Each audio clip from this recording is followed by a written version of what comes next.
Assalamualaikum warahmatullahi wabarakatuh. Perkenalkan, saya Miss Tiana, peserta Latsar CPNS Angkatan Kedua pada pengadaan CPNS Formasi tahun 2019 Kabupaten Merangin.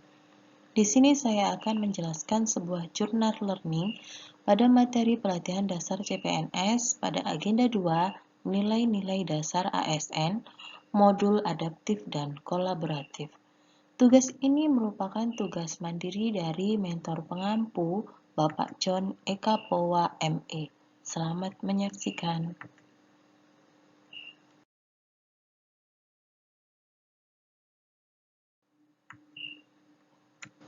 Diawali pada modul ke-6, adaptif.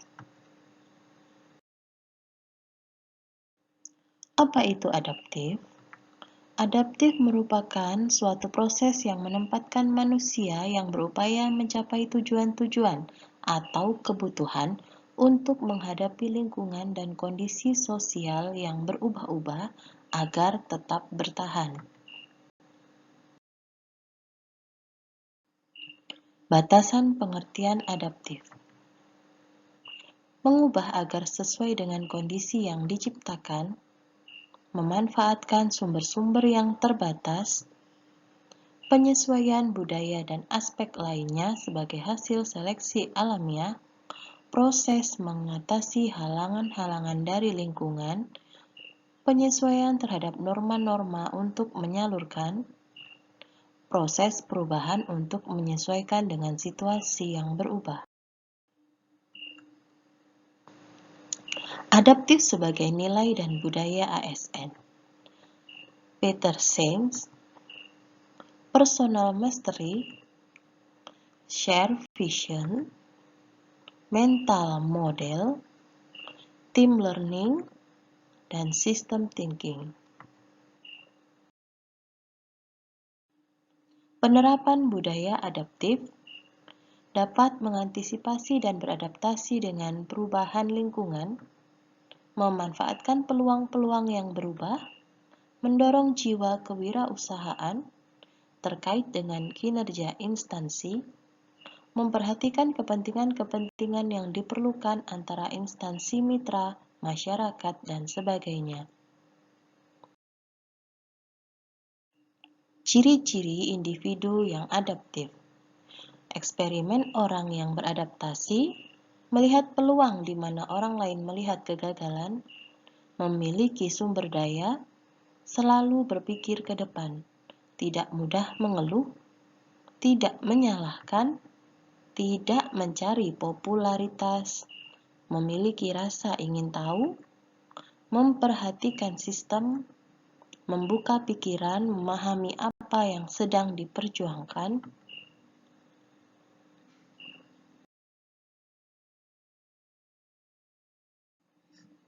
pengembangan kapasitas pemerintah adaptif. Dilakukan dengan pengembangan SDM yang adaptif, pembaruan institusional adaptif, penguatan organisasi adaptif.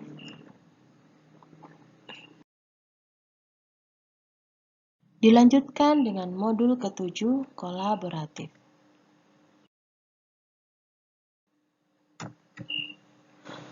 Kolaborasi pemerintahan.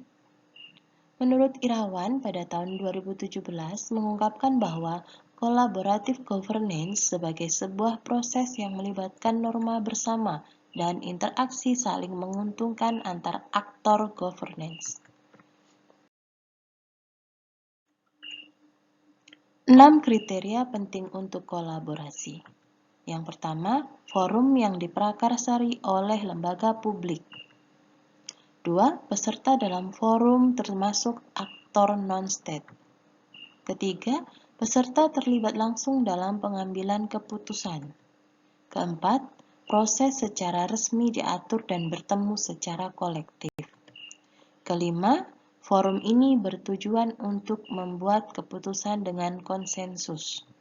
Dan keenam, fokus kolaborasi adalah kebijakan publik.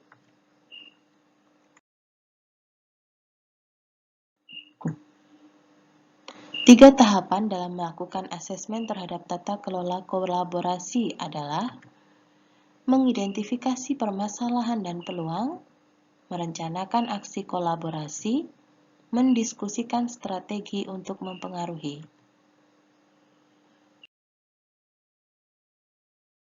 Panduan perilaku kolaboratif. Organisasi yang memiliki kolaboratif kultur, indikatornya sebagai berikut. Organisasi menganggap perubahan sebagai sesuatu yang alami. Organisasi menganggap individu sebagai aset berharga. Organisasi memberikan perhatian yang adil bagi staf. Pendapat yang berbeda didorong dan didukung dalam organisasi. Masalah dalam organisasi dibahas secara transparan. Dan kolaborasi dan kerja tim antar divisi didorong. Kemudian, secara keseluruhan, setiap divisi memiliki kesadaran terhadap kualitas layanan yang diberikan. Aktivitas kolaborasi antar organisasi. Kerjasama informal, perjanjian bantuan bersama, memberikan pelatihan, menerima pelatihan, perencanaan bersama, menyediakan peralatan, menerima peralatan, memberikan bantuan teknis, menerima bantuan teknis, memberikan pengelolaan hibah, dan menerima pengelolaan hibah. Proses yang harus dilalui dalam menjalin kolaborasi. Yang pertama, trust building. Kedua, face-to-face dialog. Ketiga, komitmen terhadap proses. Keempat, pemahaman bersama. Kelima, menetapkan outcome antara.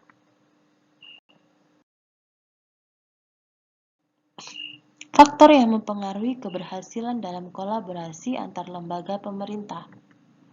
Kepercayaan, pembagian kekuasaan, gaya kepemimpinan, strategi manajemen, dan formalisasi pada pencapaian kolaborasi yang efisien.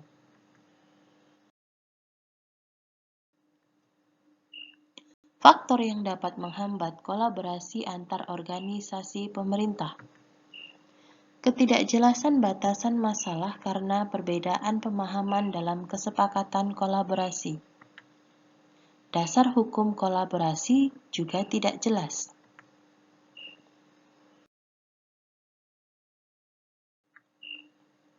Whole of government.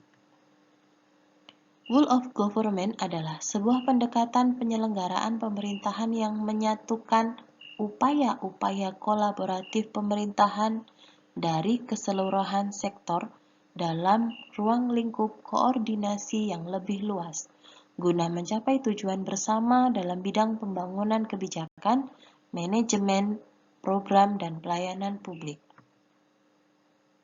Whole of government juga dikenal sebagai pendekatan interagensi, yaitu pendekatan yang melibatkan sejumlah kelembagaan yang terkait dengan urusan-urusan yang relevan. Keuntungan whole of government. Outcomes focus, boundary spanning, enabling, strengthening prevention.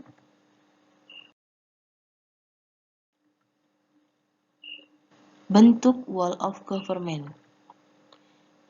ISD, koordinasi dan kolaborasi, integrating and rebalancing governance, culture change.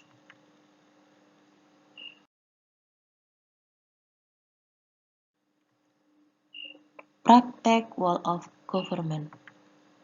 Penguatan koordinasi antar lembaga. Membentuk lembaga koordinasi khusus, membentuk gugus tugas, koalisi sosial.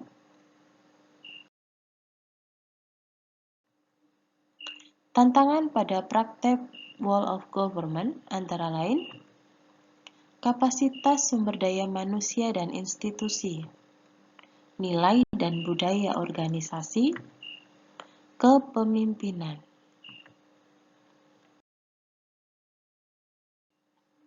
Whole of government berdasarkan jenis dapat dilihat dengan pelayanan yang bersifat administratif, pelayanan jasa, pelayanan barang, pelayanan regulatif. Whole of government berdasarkan pola dengan pelayanan teknis fungsional, pelayanan satu atap, pelayanan satu pintu, dan pelayanan terpusat. Kemudian pelayanan elektronik. Demikian jurnal learning dari saya ucapkan terima kasih, sampai jumpa lagi. Wassalamualaikum warahmatullahi wabarakatuh.